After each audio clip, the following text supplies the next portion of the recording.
you should be able to, once that goes, not now, not now. And sending data on Periscope. Do this.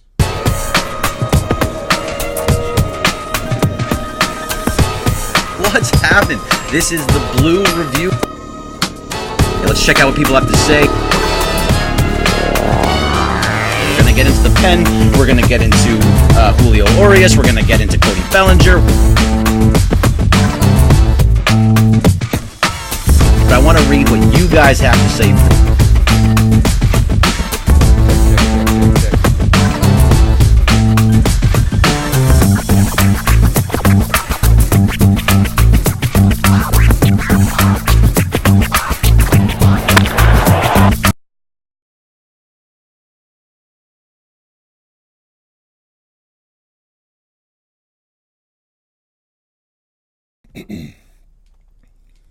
All right, look at that.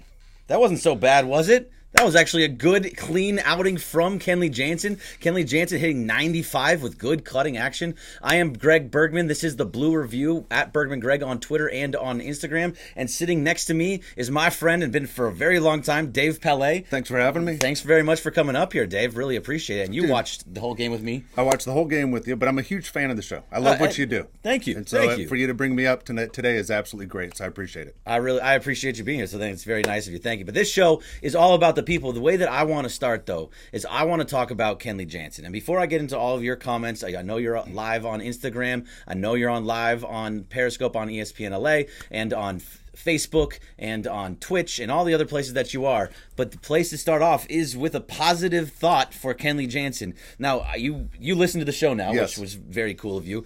But every Wednesday, Kenley Jansen blows a save every single Wednesday, and we go into extra innings every single Wednesday when I do these. So this feels great for me. I am actually going to get home at a normal time. This isn't just the end. Like he threw 95 with cutting action. It was fantastic. Made me so happy. What did you see from Kenley there that you liked? Honestly, that was one of his best performances of the year. You look at Kenley Jansen and what he was doing. He had pitches that were basically the location was number one, was much better. But he also threw the four seam. You saw the miles per hour go up. You saw him throw the cutter that actually cut. You heard Oral Hershiser talk about how effective it was. You called it out. You said, man, I wish they all broke like that. It looked like right. Mariano Rivera the way it's supposed to. But he also threw the slider, and he had control of all of his pitches, which basically separates him from the closer that he used to be to what we've seen this year when we all get a little bit nervous. I think a lot of people right now are more nervous when Kenley Jansen comes in than any other pitcher on the Dodgers because we know it's the end of the game. We know it's important. We know that he probably has some self-doubt. Right. But right now, that's the kind of pitcher the Dodgers need heading into the postseason. Right. And what's great about this, too, is that last night he had a pretty good hit a good outing. I mean, he missed some of his spots. He did walk a guy, but this is on a back-to-back night. Look, I get it. It was just the Padres. Still Major League team. Yes, it's still a Major League team, and what I've always loved to say is that it's not just about who it's against or what he actually happens. It depends on how he actually pitches. Is he finding his spots? Is the velocity good? Is there action on his pitches? And we saw it today. Yeah. That 95-mile-an-hour cutter was actually a 95-mile-per-hour cutter that hit the outside edge. Yes. That hit the outside corner, which is very, very good moving forward into the postseason, especially since we don't know what's going on with Joe Kelly. We don't. The bullpen, while looked good, like Dustin May. Dustin May looked fantastic. Sure tonight. did. And I think a lot of people wondered, can he pitch out of the relief role instead of being a starter, knowing you have 40 minutes to get ready, instead of saying, hey, we need to get hot right now. Right. You know, one thing about Jansen as far as his effectiveness moving forward, you saw the scores moved up to 6-4 on the tag up where Russell Martin scored.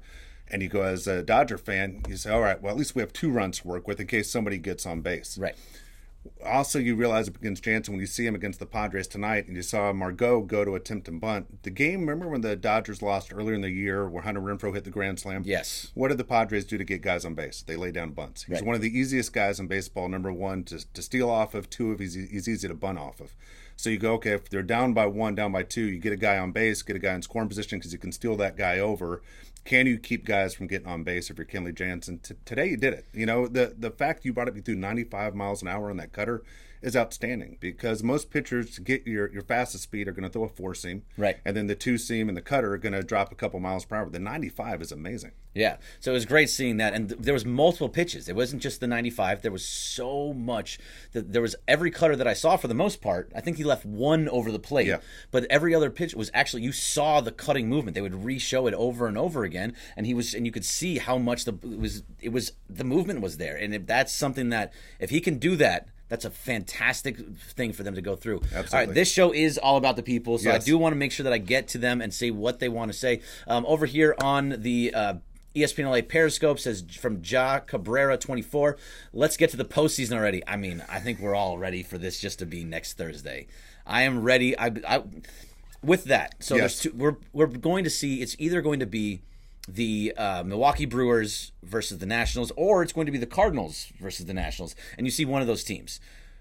Who of those three would you most like to see, and who of them do you least Most like see? to see the Milwaukee Brewers. Right, no Yelich. And no Yelich, and I understand they're red hot, and they're playing for Yelich, and they're also playing for nobody. Exactly, and they hate the Dodgers because they're one game away from going to the World Series. I got it.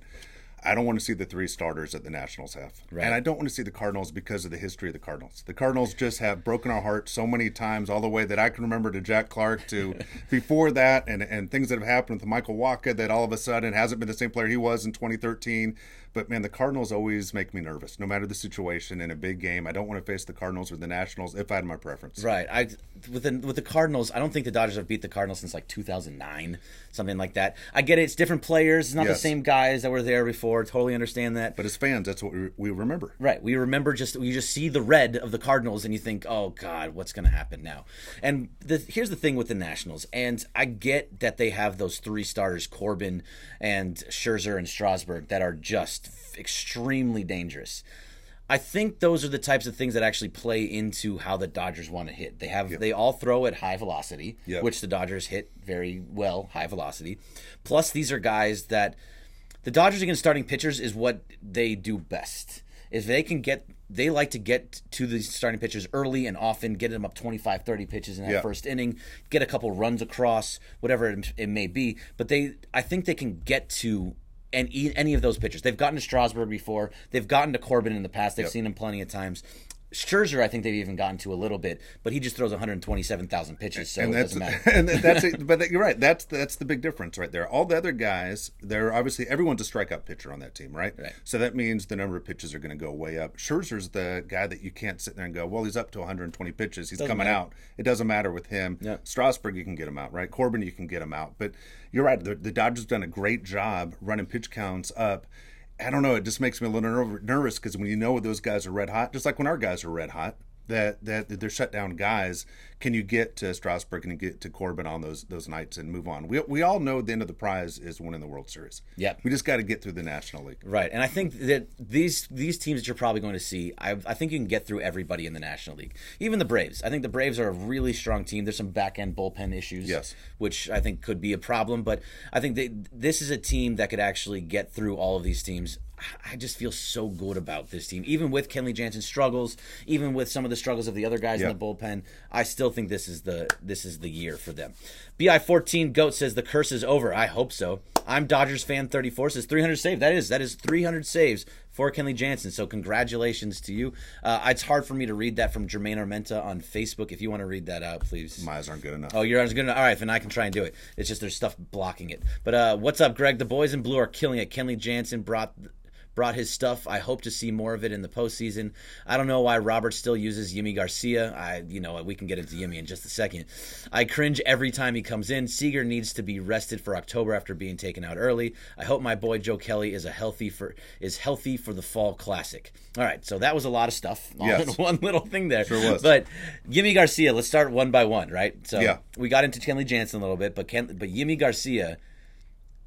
Yimi Garcia's bad. I mean, I don't know what other way. I don't know what other way to put it. Yimi's bad, and he's not going to be on the postseason. He's not going to be on the postseason roster. And he's one of those guys that fall in the category of, hey, it looks like he has good stuff. Why do guys keep hitting him? Right. Why do guys keep scoring runs? And we know as Dodger fans, every time he comes in, we go, something bad's about to happen. You go, oh, God, it's Yimi Garcia again. Here he comes again. I mean, he's one of those guys, hopefully you trade him away to a team that says we can fix that. Yeah. We see a lot of talent in that guy. We want him.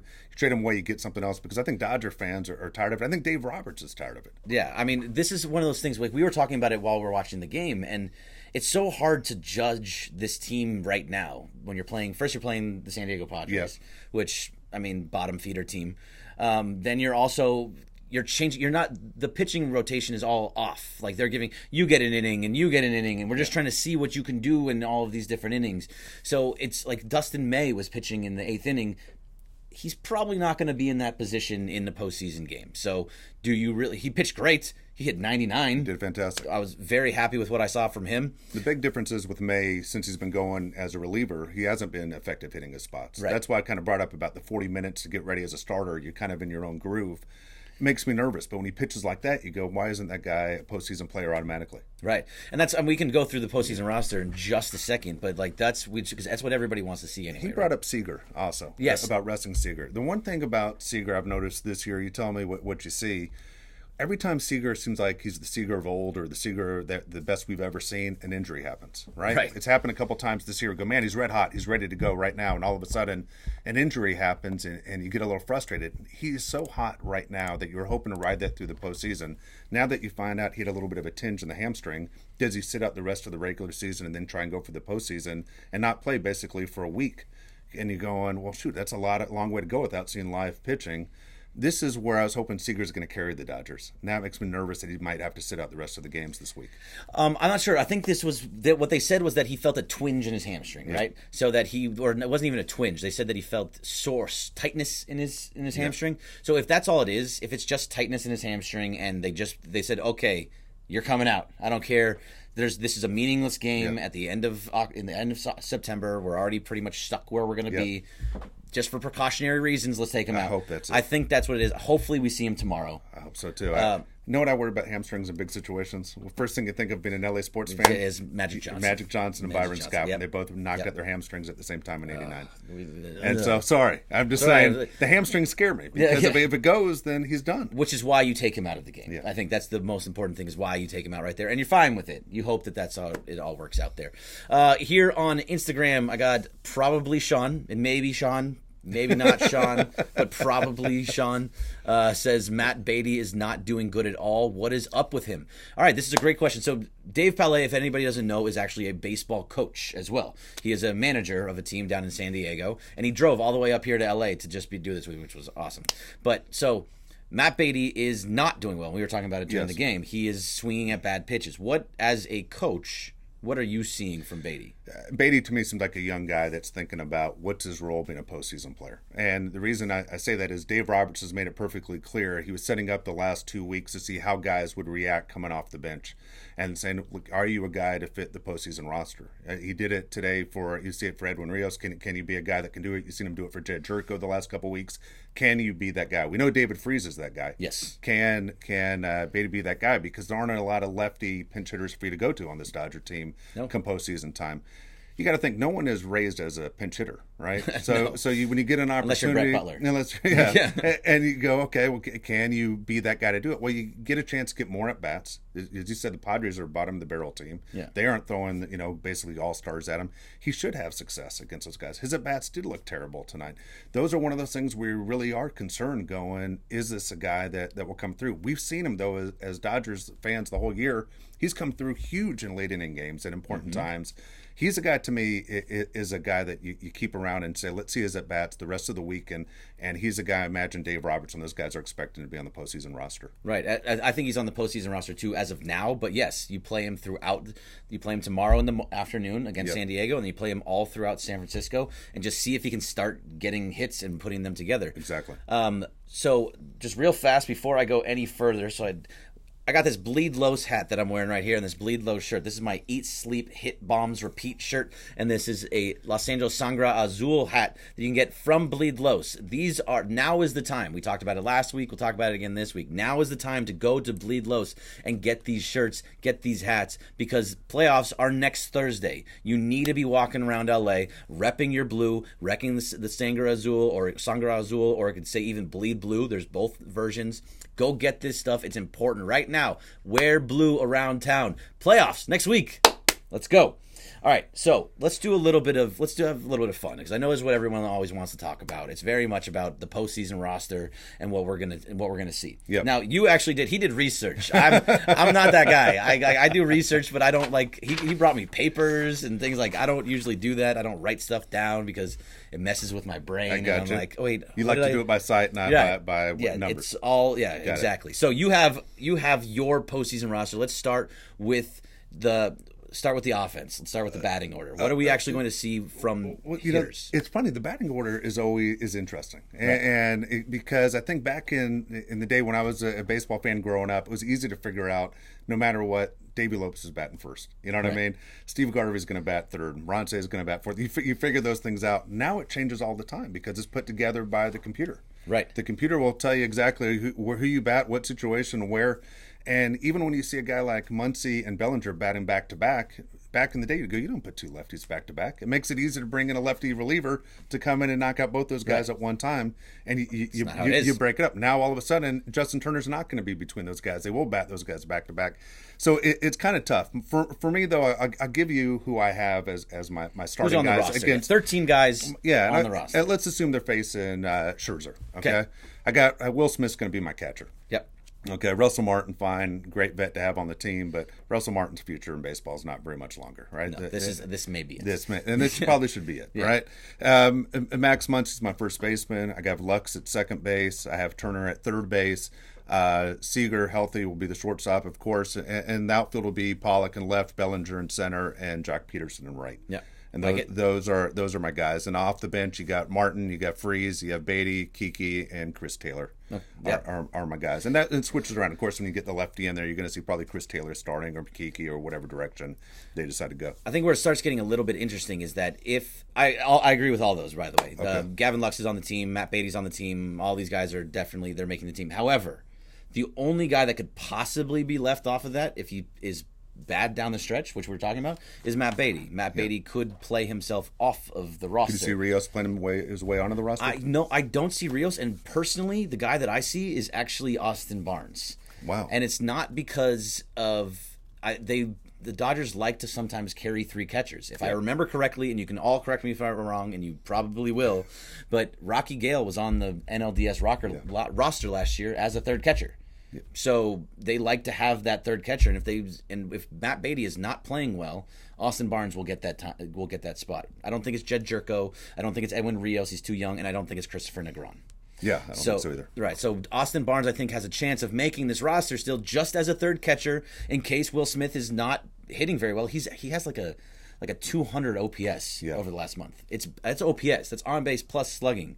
That's bad. Yeah, and what that is that's advanced scouting who have figured out where his holes are. Right. And you see that a lot. A lot of times young players will come up, they'll be on red hot for a month, and then all of a sudden they completely collapse. And that's advanced scouting. It shows you how good Major League Baseball scouts are. Yes, definitely. All right, let's go over to the Periscope again. I got Escaleto 15 says, I haven't watched a game in a few, but Jansen looked like a beast. Jansen did look like a beast. Escaleto also says Rios looks like a young Adrian Gonzalez. Is that a good comparison for you? Yeah, not bad. Corner guy. I mean, Rios is a guy who plays a little bit of third also. The difference is obviously Rios is a right-handed fielder and a lefty batter, whereas Adrian was a lefty-lefty, but not bad at all. Yeah, that's not so bad. Kobe Sai on, if I'm saying your name wrong, I'm sorry. Kobe on that's YouTube, says, I'm going to the NLDS Game 1 for Cody Bellinger's postseason bobblehead. I'm trying to figure out who our Game 1 starter is. Okay, this is a great question. Who do you think it should be? I say either Buehler or Ryu. And now, I'll let you go first with this. Okay. Go ahead. I was going to go, and then I was like, I'm going to let you get that. Here we go, because this is a huge topic of conversation. Yeah. For me, it's going to be Ryu. And it's not going to be because you go lefty, righty, lefty. But you hit it on the head. When I watch you do this, you're absolutely right. The numbers at Dodger Stadium for both those guys are outstanding. And that's the reason they both should be starting at Dodger Stadium. You go Ryu or you go Buehler, either one first. For me, I'm going Ryu. Ryu has been your guy the whole season. I know he has faltered a little bit in the last month. Buehler's just ridiculous, has great stuff all the way around. Can't wait to follow his future. But for me, for this year, it's Ryu is number one, Buehler's number two. All right, so I differ a little bit. I do think that, and by the way, we're going to get to Jeff Dotseth on Facebook saying nonsense over and over again, which I knew that was going to happen, by the way. I think it's a little bit different. I think that you're switching that. I want to see Buehler with the first, with game 1, Ryu with game 2, and then Kershaw has to be game 3 on the road. I think that's the best spot for him. But I like having Buehler in game 1 because of the velocity he throws, what he has done in previous important games in the World Series, in game 163 last year, all of those things. I think that having him as the game 1 and game 5 pitcher, I think that's important to have. So Ryu, while I think has been fantastic, has been great, I like having him at home. I just think that having the ability to have Buehler in those 2 spots and who has been there before last year, I think that's the right guy for me personally. So I don't think you can go wrong. I'll be honest with you. I don't think you can go wrong. I think most importantly is what you said at the beginning as far as Dodger Stadium and having those guys at home and how good they've been. Buehler, even though he's young, he's always pitched in big games, not only for the Dodgers, but going all the way back to college at Vanderbilt. Big games, He's been a money guy. For Ryu, it doesn't seem like he's ever rattled. A little frustrating to see the ERA go up a little bit, but there's only one way for it to go. It was so low. There was only one way for it to go. You make a really good point, though, on one thing you kind of touched on saying it is the odd number games that are everything. Right. In a 5-game, 7-game series, the 1 to 3, 5, 7 games, those are always their most important games. Those are the ones that turn the table a little bit. Yeah, absolutely. Because game 3 is game 1 all over again, essentially. All right, so we got to get to Jeff Dotseth, who's talking and obviously wants to be noticed. Hello, Jeff. We see you. Says, who is your favorite Padre? There isn't one. I don't think that exists because they're the San Diego Padres and they're in San Diego and they are meaningless in this world. I think that's the only way I can possibly say that in the nicest possible way, of course. You also say, will Chris Nix get a start in the playoffs? I don't know who Chris Nix is. I think he might mean somebody else, which I don't want to put out there. But I think, do you know what Chris Nix? No, I do not. All right, good. We're in a totally different world there too. All right, so back to the pitchers. Let's go about the pitchers for the postseason roster. 12 postseason pitchers most likely. I think the first 4 are pretty easy. Here's one of the things that has changed dramatically also in baseball. And the Dodgers, I think, are trendsetters on a couple things they do. One is, back in the day, you would have 15 players and 10 pitchers.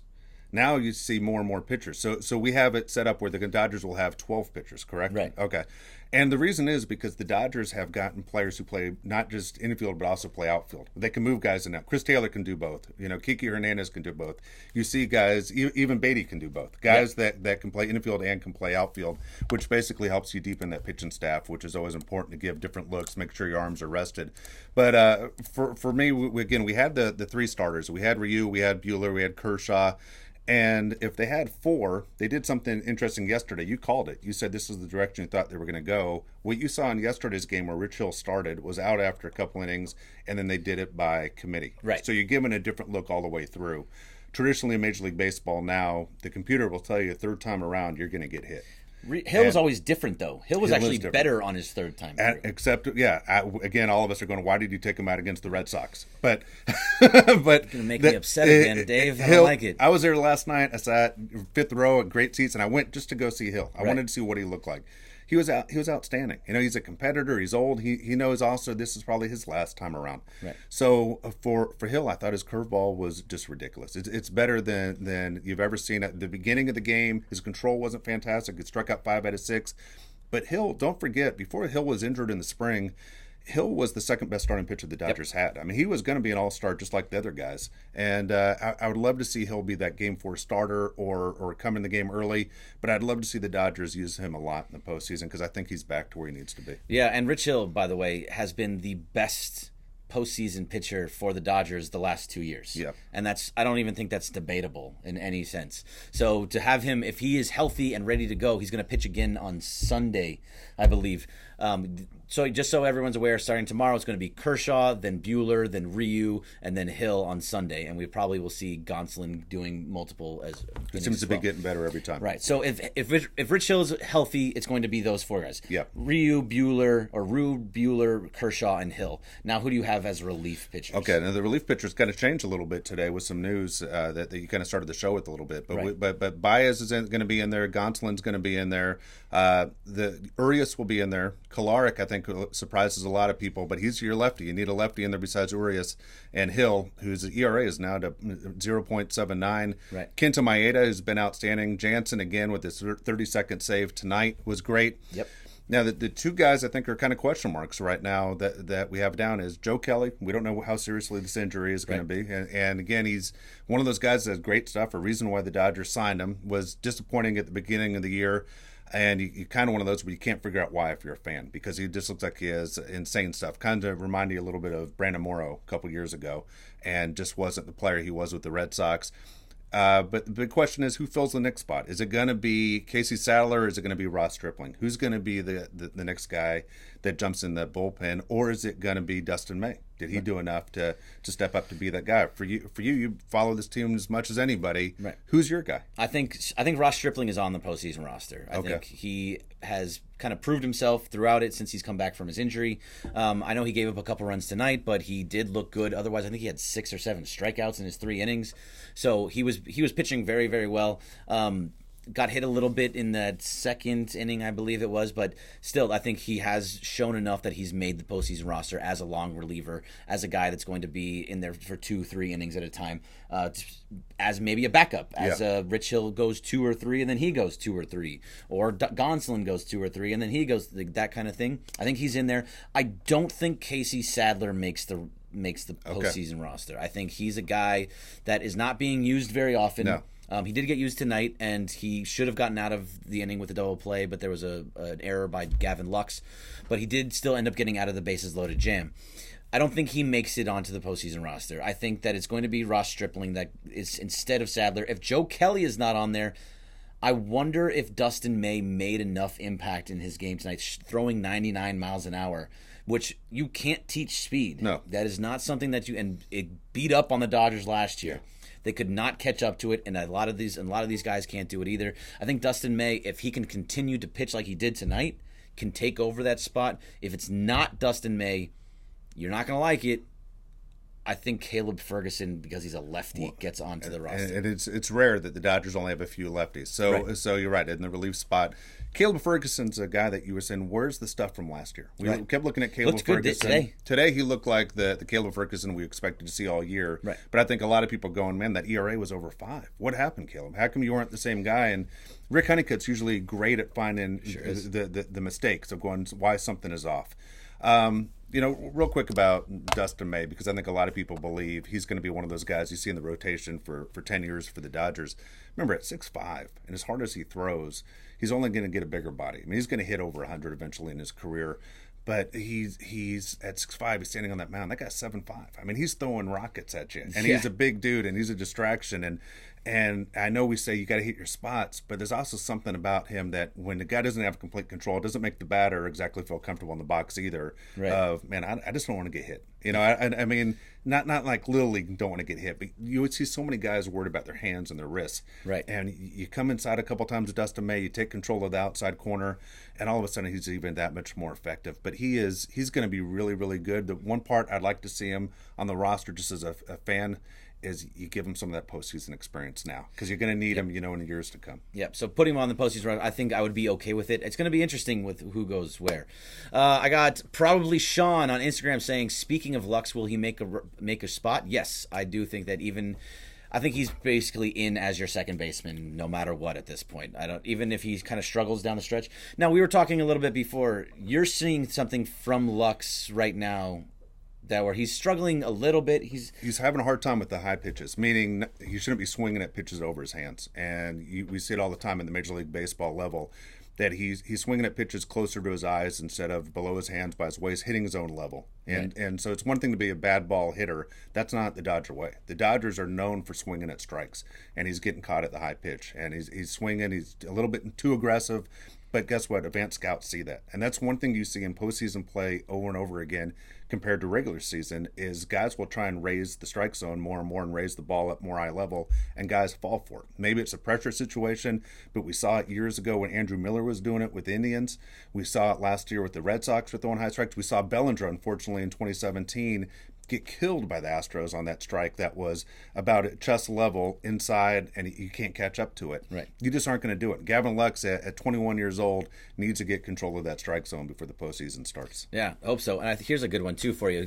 Along the same vein here, S. Neri says, do you think the Dodgers will, it's a different question, but 100% go with 3 catchers for October? No, I'm not positive about that. I think it's very possible, though.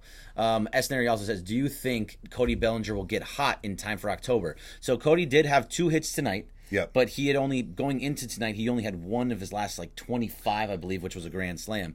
But still, what is it? You were telling me a little bit about his knees.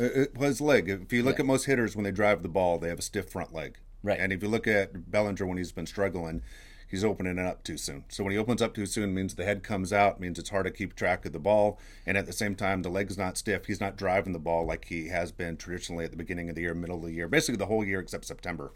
And so it's to the point when Bellinger does connect on these home runs, we're like, man, it's about time. Or I haven't seen that in a while like he did on Sunday against the Rockies. But for Bellinger, he's obviously your number 1 stud. He's an MVP candidate. But, man, he should win MVP. Right. I know a lot of people are trying to talk Rendon into it. But for us, we're looking at a guy, best record in the National League. He's carried this team the whole year. But for Bellinger right now, I think a lot of people are concerned. He's not hitting the ball the way he was supposed to. I'm sure they'll get him straight, but he's not keeping the front shoulder in long enough, and he's opening up with a soft front leg. There's not enough power behind it. I did like the fact, by the way, that he was struggling. He bunted down third base line, got the base hit. And you and I were talking about, why is it okay to get a base hit against the shift, but it's not okay to bunt against the shift? Meaning you're still getting a guy on base right. as fast as Bellinger. He stole a base. He got in scoring position. Right. But if he were to do that and other players were to do that and lay down more bunts, they got to start playing you even up, which in the long run will open up future hits by creating holes. Right. I think my thing with the bunt is, yes, it is an analytic-driven thing that a bunt is essentially is an out. Yeah. You're giving away an out when you bunt. I get it in those situations. It's also, a bunt is very hard to do correctly. I mean, guys that practice it, and you don't really practice it. That's not like something that you go into. They jump in the cage and they kind of half-ass it. Yeah, the guys will bunt 2 each way. Right, yeah. They're not really working on bunts. So to get that bunt down is a skill. That is an actual skill to be done. So it's tough for me to say, okay, yeah, I want to see a bunt every time. I get why it makes sense, and I get why you say that, but it's a little bit tough for me to say go out there and bunt all that over and over again. Well, and my point is you keep taking the hits until they play you straight up. And everyone says they should outlaw the shift. I'm not for outlawing the shift. I mean, you're playing within the white lines. Right. So you put them wherever you want to put them. I just don't understand why is it okay to get a base hit through the shift, but not okay to bunt against the shift. Right. A lot of times it's just luck anyway if you're getting it through the. But so what is it? Going back to the Cody Bellinger thing, what is it about? For people out there that are watching and they're saying okay, I kind of get what you're saying. Watch your legs. Make it real simple. Watch Cody's eyes. Watch his face. So when Cody struggles, watch his face. He's the soft front leg. He doesn't have the stiff front leg guys who normally drive the ball. And watch him come out early. The front right shoulder for Cody will come out. His eyes will drift with his shoulder, and he's not squaring the ball up. Right. I hope nothing went away there. My computer restarted a little bit, so hopefully everybody's still there and good on Instagram and everywhere else. I will try and make sure. It looks like everything's fine, so we're going to keep going. All right. Frank Talk LA says, I miss Verdugo. Ready for possible NLCS? That's what they're saying. Yes, they're saying that he won't be ready till at least the NLCS. So that doesn't mean he's back in the NLCS. That just means that's the earliest that he could even be possibly back. And at that point, he's been gone for so long. I don't know if you can just be like, all right, Verdugo's back, put him on the NLCS roster. It's really tough. I mean, really tough to jump and see live pitching guys at their absolute best to go and say, all right, we want you to go in against Scherzer and go in against Strasburg, going against all these guys that are money guys and say, you haven't seen live pitching. Because remember, the injury he had, it's not like he can take a BP while he was waiting for something else to heal. Everything he has to do with his abdomen. So it affects everything he does on his swing. He has not taken a swing in basically a month. So there's no way Verdugo is going to be able to help this team out on a consistent level, which is really disappointing because for me, I thought the season was getting a little long for him. I think I needed a little bit of a break, right? But didn't need the rest of the month off. Not the rest of the year. Yeah. We wanted him back. Come back. Yeah, exactly. We wanted him back, and so it's really disappointing that we're going to miss basically a 300 hitter out there. I don't know what this one's all about, but Love the Panda says, "Dream a little dream of me. I like it when you call me señorita." Am I? You know what? That was probably the whitest way to say that ever. But I don't. Maybe it's a song. I don't know. Is it a song? It's a song. Oh, it's a song. All right. I don't know what that song is, so I'm just singing it, reading it off for you like a crazy person. All right. Brian Ojeda says, just jump past the Yankees in the overall standings. Yes, we did. Still 2 games behind the Astros because Seattle is no help. Seattle's terrible. So they're not going to help, and I think they have the Angels on the way back for the rest of the year too. So that's no help either. So I wouldn't expect to pass the Astros at all. That would be insane if that happened. That'd be luck, beyond all luck. Uh-oh. You know, I know we all want to see a home field advantage all the way through, right? We want to see that the Dodgers have Game 7 at Dodger Stadium like that a few years ago against the Astros. When it comes down to it, I think when you're a pro baseball player at that level, it basically is one of those deals where you tune everything out. I always think it's more like For the Love of the Game with Kevin Costner, where he's on the mound and he says, "Clear the mechanism." Basically, when you're a pro athlete, you don't hear anything that happens in the crowd. It's Game 7. You have one job to do, and it's you and the pitcher, and it's the pitcher and the batter. And it comes down to, if it's Game 7 in Houston, it's Game 7 in Houston. Yeah, very well done, by the way. While I had to go turn on to make sure that my computer stayed on, that you just kept on talking. I like it. It's like you've done this before. I've done it. Or I've been on radio or something like that before. Yeah. All right. So Lola the Hut said Stripling was rusty and took responsibility for that. Said he'll be ready for postseason. I think he's ready for postseason. I think, despite the fact that he did give up a couple runs, I think this was the Stripling that we were kind of hoping to kind of see. Is there a Dodger, though, on this roster over the last few years who has been asked to do more and more uncomfortable situations than Ross Stripling? I mean, bounced around. Exactly. Bounced around. He never has a chance to get comfortable. I'm sure most of these guys have been starters their entire lives, and they're asked to be relievers, and he asked to be a starter again. I mean, remember, Stripling was an all-star in 2018. Yes. I mean, he literally made the National League yeah. All-Star team.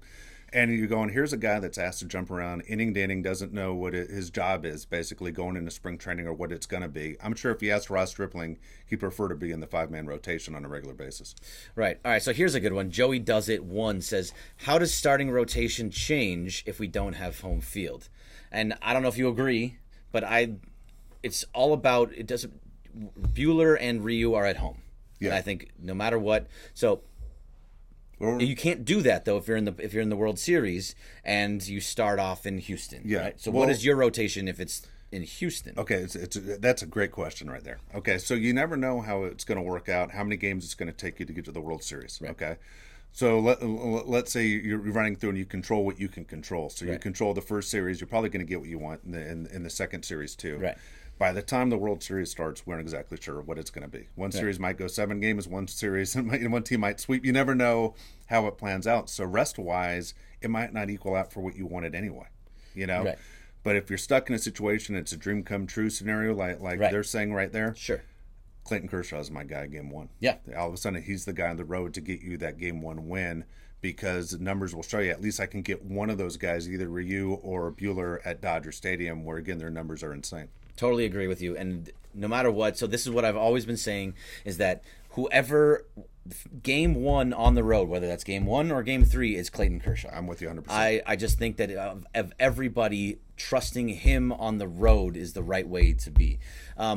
Game 2 is where it starts getting interesting. Do you pitch Ryu on the road, who has not been good on the road, or is it Buehler on the road, who also has been, iffy on the road?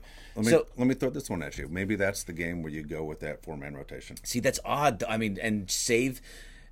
I mean, it really depends on what happens in Game 1. Because in Game 1, let's say Kershaw wins and you get the win. Yes, now you can maybe do that where you go with the Rich Hill, two inning, Hill, Gonsolin, May, whatever the situation happens to be, and then Game 3, then you have 3 and 4 where you can go Buehler and Ryu. And give you your best chance to win at home with those guys. Right, and then you actually, at that point, you would get Kershaw again in Game 5. Yep. So you get your 3 pitchers at home. But if you lose Game 1, if Kershaw loses Game 1, you take a chance going with a bunch of makeshift guys. Do you make that? Do you take that chance? That's a great question. That's the best question of the night right there. What do you do in that situation? I think I go Rich Hill. I go Rich Hill for at least whatever he can give me. I start Rich Hill. I mean, with the 40-year-old guy. I trust Rich Hill. I think he, especially if he's healthy, I think he has been the best pitcher on this postseason roster for the last couple of years. And I do, but I think you got to go with Buehler again in that situation. Go Buehler again. I go Buehler again. Just because it's another time where he has been there before. He's been in these giant games. Correct. Game 163 was in Colorado, right? No, it was in Los Angeles. Was it in Los Dodger Angeles? Stadium. Okay, yeah, right. So, but he's had to get in that win or die games before. Yeah. And he's pitched fantastically. Yeah. So I think that this would be the right time for him to do it. So yeah, I would go Buehler in game 2, which is just so tough because then you kind of lose him. Yeah. Then you lose him for home games because you're not going to get him 3, 4, or 5. I think you're with me on if there's one Dodger pitcher that you have the most faith in, no matter the situation, even if he came in and closed, it's Buehler. Buehler is your number one Dodger pitcher right now. From everything that he has, talent-wise, mindset-wise, he's the guy with the electric arm that I think, even though he's young, when you look at age, he's played in some huge games. I'll go all the way back again, like when he was at Vanderbilt. The games he pitched on national TV are big-time pressure games. Right. Yeah, he's always been the right guy, and we've actually seen the changing of the guard, which is rare to see, right? You're actually seeing that Kershaw handed it over to Buehler, and no matter what, because what was it, 2 years ago or 3 years ago that Kershaw won Game 5, like he came in and closed in Game 5. Now you do the same thing with Buehler. Yes, Buehler is the Game 5 guy. All right, so now another guy that we haven't talked about yet, which had another amazing game today and seems to be on that hot streak that we need to see from him, is Joc Pederson. Yes. Joc Pederson hit 2 more home runs. He had a single, and at one point he hit 3 home runs in 4 at-bats. Yes. Boy, that is something else. I mean, right? We saw that one crazy run he had. We hope that he has another one. This would be the perfect time for it to happen. Again, you want everybody to be at their highest point into the postseason. Joc Pederson, I hope that's the case for him because he has been a guy that I think so many Dodger fans over the last few years have gone, enough of Joc. Swinging at enough bad pitches, not getting on base, even making some mistakes in the outfield tonight where you get a little bit frustrated. But then when he gets red hot like that, 3 home runs and 4 at-bats, man, that's the kind of thing right there where you're looking at an NLCS MVP. Right. Well, yeah, because he has been Jocktober was a thing. And so if he is hot right now, he's been hot for most of September. Yeah. Even though it was like the beginning of September and now it's the end of September that he's hot. The middle was kind of rough.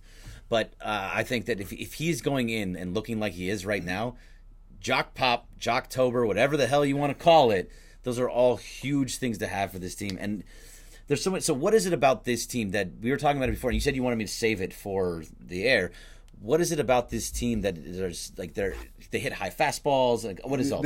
Well, I think they do such a good job on both 2 aspects, on both defensively and offensively. One is they are the best team in baseball when it comes to swinging at strikes. They don't chase a lot of bad pitches. That's something that's an organization thing. That's one reason why they're the best out of 30 teams, which means they run at pitch counts consistently. They kill other teams' pitching staffs. And in a series, that's exactly what the Dodgers have to do.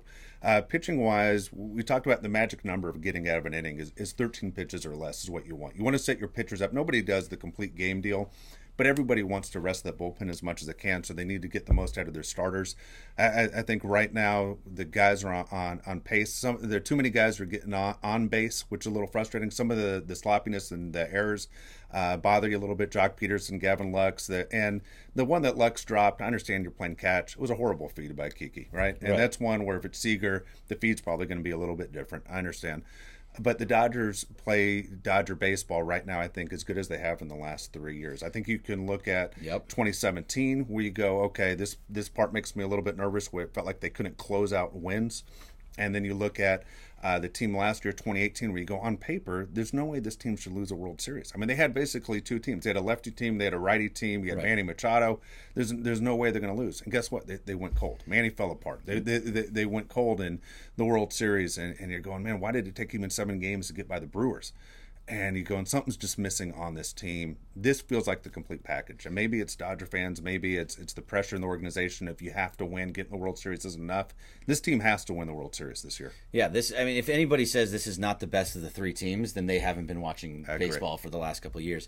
They do everything that they're supposed to do. Last year, the biggest problem was they couldn't get hits with runners in scoring position. Yeah. They're one of the top 3 teams in Major League Baseball with hits with runners in scoring position. They hit with runners in scoring position. They hit with 2 outs and runners in scoring position. They hit with 2 outs, 2 strikes, and runners in scoring position. They're the best team in baseball at that stat, which is a big stat. Huge. 2 outs, 2 strikes and still getting hits when the guys are on base in scoring position all over the place all the time. That's why they have 12 or 13 different walk-off just wins. Incredible. I mean, there's some guys who have walk-off hits that you just go, I didn't see it coming. I mean, even Russell Martin had one this year. And right. Russell Martin had one this year. You know, you're right. It has been an amazing year. If you made that video that they always used to do, the year in review, right? They win the World Series. That Dodger video would be incredible about the season that we've witnessed. Yeah, I think one of the greatest things also is we talk so much about the hitting, and we talk so much about what how they hit with the runners in scoring position, all those different things. The Dodgers right now have the number 1 pitching staff in baseball by ERA. Yes. They're the best team in all of baseball. They're 7th in bullpen. So everybody's saying how terrible the bullpen is. The bullpen sucks. They're 7th in baseball and 4th in the National League and ahead of the Yankees, who was supposed to have one of the best ones. Exactly. Ahead of the Braves, who was supposed to have one of the ones. I mean, they're below the Cardinals, they're below the Astros and a couple other teams, but still, Cleveland is the best bullpen in baseball. But 7th, you're talking 1 and 7. Yeah. You're in the top 10 for both pitching stats. That's a recipe for success. Also, you got to remember this about the Dodgers, because haters will say, "Oh, they have a lot of money; they can do whatever they want." They have more homegrown players than any team in baseball. Absolutely. And the organization right now, the way they're developing guys and they're coming here at the pro level and they're able to contribute, has been incredible. They've done just an amazing job setting this organization up. Yeah, I mean, that's my favorite game to play every time. If you go and just look at the batting order before the game, you say homegrown, homegrown, homegrown. Kind of was traded, never really played with the Mets. Homegrown. That's Justin Turner, by the way. Chris Taylor was traded. He started off in the minors. Yeah, Max Muncy was another guy traded, brought down from the A's. Those are 2 guys you just mentioned there. 3 guys you mentioned right there, especially Turner and Muncy, where you go, those are 2 of our best players, and yet they were given up on by other teams. Right. Where any teams in baseball could have had those guys. It just works here. Ryan Montez on YouTube says, "Do you guys think Bellinger gets hot again? I think he already is." If he you were just talking about it with his knee, with his leg, and with his head, if he can start finding those, he did get on base twice. He's still right around 300. He's there to drive the ball, and he's not driving the ball the way we saw him drive the ball in the past. And I think it's one of those deals where if you look at what he's probably looking at with the hitting coach, his eyes are drifting. And basically, you got to be set. And it's hard to hit a round ball with a round bat squarely, right? Yeah. So when your eyes are drifting and the pitcher's trying to get you to move your eyes and he's helping you without the pitcher doing anything, it's an easy fix to know what you're doing wrong. Unfortunately, he's not squaring it up the way the Dodgers need him to square up. They need him to get hot because I think a lot of people think Bellinger has let us down in the postseason before. Let's see him get hot this year and get rid of that reputation. Yeah, that'd be hopefully. I need him to have. This is the difference, though. Last year, he didn't start in Game 1 or Game 2 in the World Series. He's going to be starting every single game this year. He has dropped off a little bit, but I think he can still figure it out. What does that say? Slook I Am says, "Is this the year the Dodgers bring the trophy back to LA?" Yes. Yes, they have to. They have to. This is the year. Yeah. I mean, I can't say anything other than yes. Ryan Montez says, "Exactly. They haven't been watching. This team is so different." That's true, too. We can get hot with men in scoring position. Hot Boy 9006. I always like reading some of these names sometimes. I'm one of those guys, too, that, I just read whatever's in front of me. Yeah. You know, you're Ron Burgundy? I'm Ron Burgundy. And, F you, San Diego. So those are I just read whatever's in front of me. And so Hot Boy 9006, that to me sounds like somebody that's stuck in AOL time and is just sitting on a chat room being like, "Hey, I'm Hot Boy 9006 ASL." So I don't, no offense. I'm not trying to make funny. It's a great name. It just makes me laugh. Dodgers versus Astros World Series. I think that's kind of what people are expecting. Yes. Expecting. However, it's not what I want to see. I don't want to see Dodgers Astros. I want to see Dodgers Yankees. I do too. That's funny you just said that. You and I didn't discuss that at all. For me as a kid loving baseball, that is baseball at its best. Yes. Dodgers Yankees World Series would be absolutely fantastic. Those are my favorite ones. When I was a kid, my favorite team of all time is the 1981 Dodgers that knocked off the Yankees in 6 games. Dodgers Astros, I don't know how that would do in ratings nationwide. I think a lot of people say those are the 2 best teams in baseball. Records show they are. But how great was it when the Yankees were here at Dodger Stadium and the excitement, the electricity that you felt I'd love to see it at Yankee Stadium and back at Dodger Stadium Yeah. in real uniforms this Yeah, time. yeah, that's what I was gonna say. And really, it's not in these white on white and black on black, garbage uniforms that we had to watch with the Yankees. With the Yankees, so that would just be. I mean, you're talking the number one market, number two market, and playing each other, and just all the history that's behind it. It would watch everybody. The entire country would be watching Dodgers Yankees. I don't think the entire country is watching Dodgers Astros. No. I mean, even though it's revenge and all that other stuff, and they saw it 2 years ago, it's the two best teams doesn't always make for the best ratings, and I think Dodgers Yankees make for the best ratings, and also just the most fun. Can you imagine the stories, the video that would be shown? Oh, it'd be amazing. It would be. It's also what baseball needs. What Major League Baseball needs would be that World Series. It's been a long time. Again, it's been since 1981 that they've matched up. I know back in the day they did it all the time, but it has been a while. I mean, we're going close to 40 years. Yeah, it's way too long. I know people are saying Danny Boy 1911 on Instagram. Let's not get ahead of ourselves. Let's focus on round one. We don't know who the round one, who you're playing is, so we can speculate. But until it gets there, we can speculate about everything. Then, and I think that's what most people right now, because there's not. It's the end of September. Yeah. We still have 4 more games. You're not sure what you really want to talk about yet, so we just talk about what ifs and ands. Once we get into the playoffs, once it gets to be round one, it's next Thursday, and I'm doing every single game from doing all these games. I'm going to talk about that specific game, like we talked about it ahead of time with the Padres. I can't break down the game. Who cares what happens against the Padres? It's just about what happened. What did Kenley Jansen look like? How were his pitches? Exactly. What did You're competing Dustin against May yourself. Do? Yes. You aren't competing against Greg Garcia. No, That's not what you're worried about. I will say this also, when they say, hey, let's not get ahead of ourselves. Remember this, every team in the National League wishes they were in the same position the Dodgers are in right now. And that is basically home field advantage throughout the playoffs with just the best record all the way through. From start to finish, the Dodgers have been the team everybody's been talking about in the National League. Yep. And that's where you want to be, and that's where they want to be. So, all right, I got probably Sean. I'm not going to say all the words because I see a bad one in there. It says Donald Sprinkles says Dick Mountain, the GOAT, and F.U. Houston. So, yeah. Yeah, Dick Mountain is the GOAT. I'm not going to try and even deny any of that. Let's see. I got Chase Falk says, if Verdugo comes back healthy, does he get a chance to play? I don't think so, and I think we talked about it a little bit. But it's going to be too tough. With an abdomen injury, again, he has not taken one swing. He has not swung the bat one time in over a month. Nope. Ryan Montez, if we do play the Yankees in the World Series, we can beat them because they're already losing to the Rays, a team that's winning games they need to win themselves. I mean, you can't. September games are tough. You can't say this team should beat them. The Rays are fighting for their playoff lives. Yes. Whereas the Yankees are just fighting for the number one overall in the American and all of baseball, really.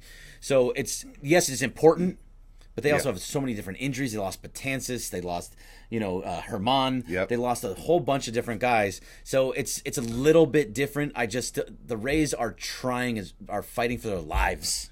Here's my question for you about the Yankees, because we saw the Rays make a World Series run about 10 years ago, and they've always been that story you pay attention to because nobody goes to the games. It's always empty as can be in there. They should probably move the Rays to another city, Charlotte, Nashville, whatever. They should probably move the Rays out of Tampa. Teams in Florida. Exactly. Couldn't agree more with you.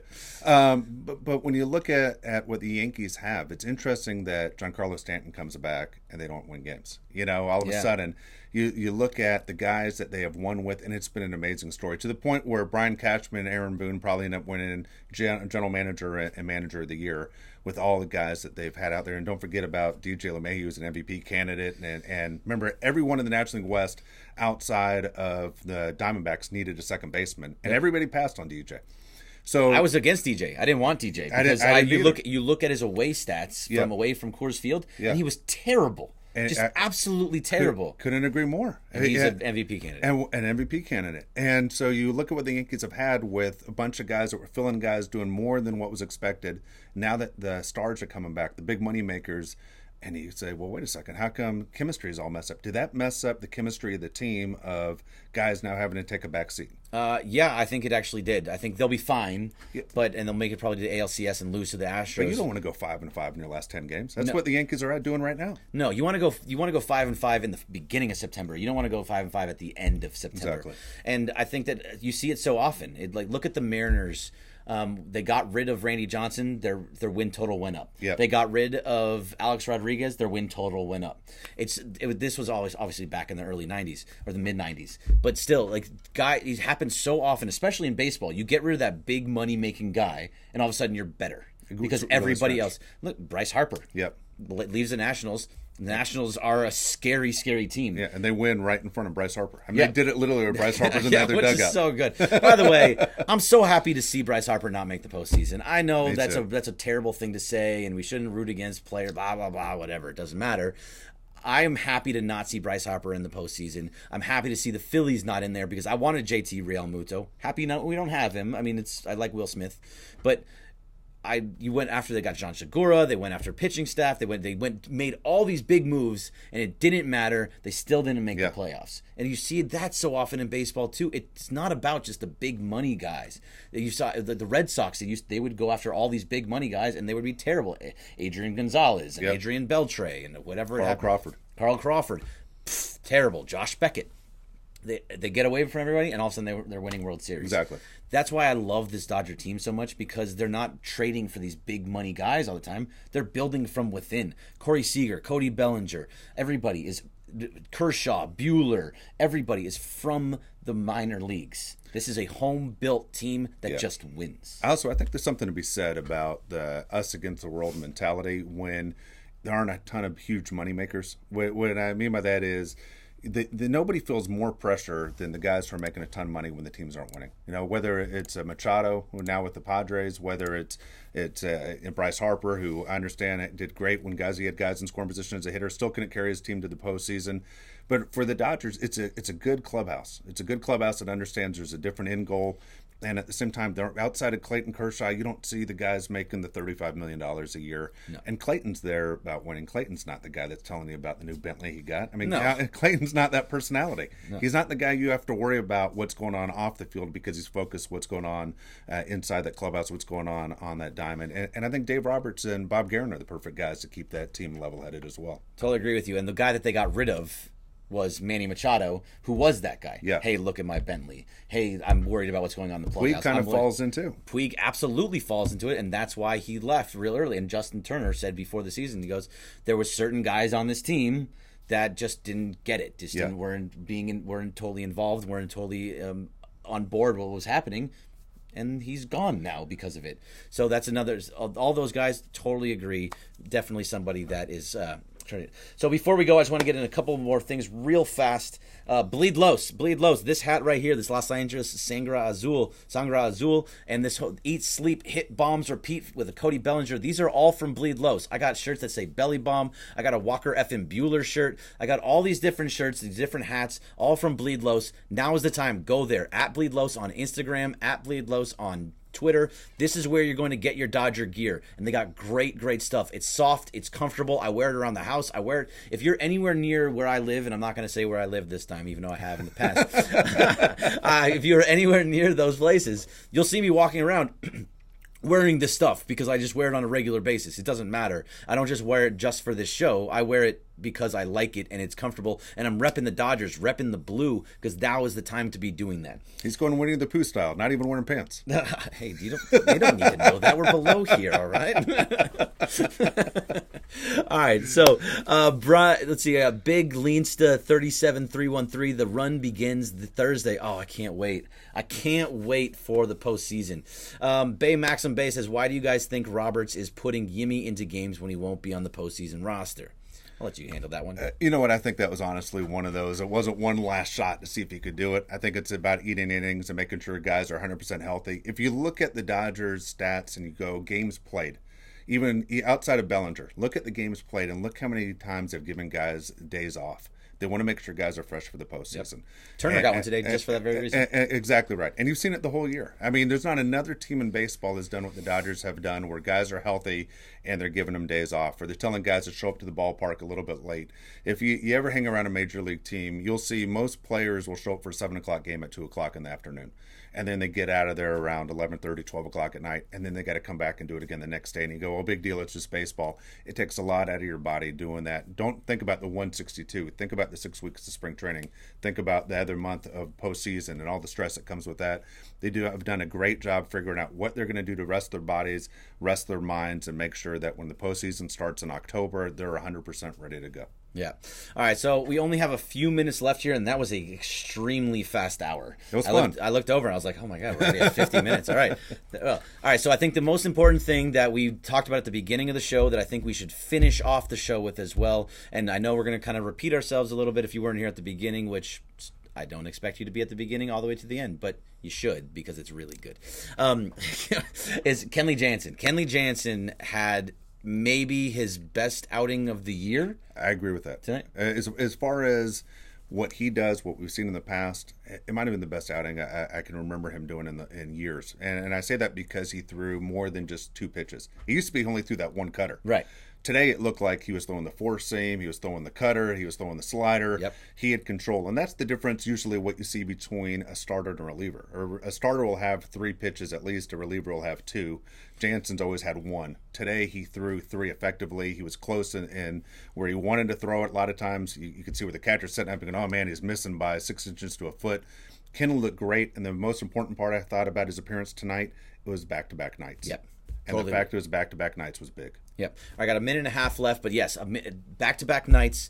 No runs in either of those back-to-back nights. Only 1 walk between the 2 outings. Hitting 95 miles on the gun with the cutter actually cutting, and when it did, it hit the outside corner as well, which was very important. That he's finding his spots like that, and he was able to keep control over where he wanted to be. You could see exactly like you said where the catcher was setting up. He was going to where the catcher was setting up. I think that's good news for Dodger fans. That's been, I think, our biggest concern the whole season is Kenley going to let us down in the late innings. Yeah. Last one on Instagram here is Perez24. Are you guys 100% in Dave Roberts' decision making, especially in World Series? I don't think you can't trusting in it. I don't think you can trust anything more. Dave Roberts and Andrew Friedman have gotten us to 2 back-to-back World Series and have gotten us back into the World Series and 2 100-win seasons in the last 3 years. You have to. A lot of this is set up by computers. A lot of people don't realize, but these lineups, these pitch and changes, the guys who are going to pinch hit, it's set up before the game even starts, and as the game goes on, they make changes, and everything is run by what the computer tells them to do. The Astros do it, the Yankees do it, the Dodgers are doing it now too. So Dave Roberts has it, the computer tells him what to do, Bob Guerin keeps him on track. Yep. All right, that's going to do it for us. Dave Palais, thank you very much. Thank you very much. That was a blast. I appreciate you coming up here. That was awesome of you to make it all your way up here from San Diego. I'll be back next week, either on game day on Thursday or maybe even an extra special one throughout the week. I might be doing 2 a week with a brand special announcement coming up very soon. That's it for me. Thank you for being on the Blue Review. And Dave, I'm out of here. Thank you. See ya.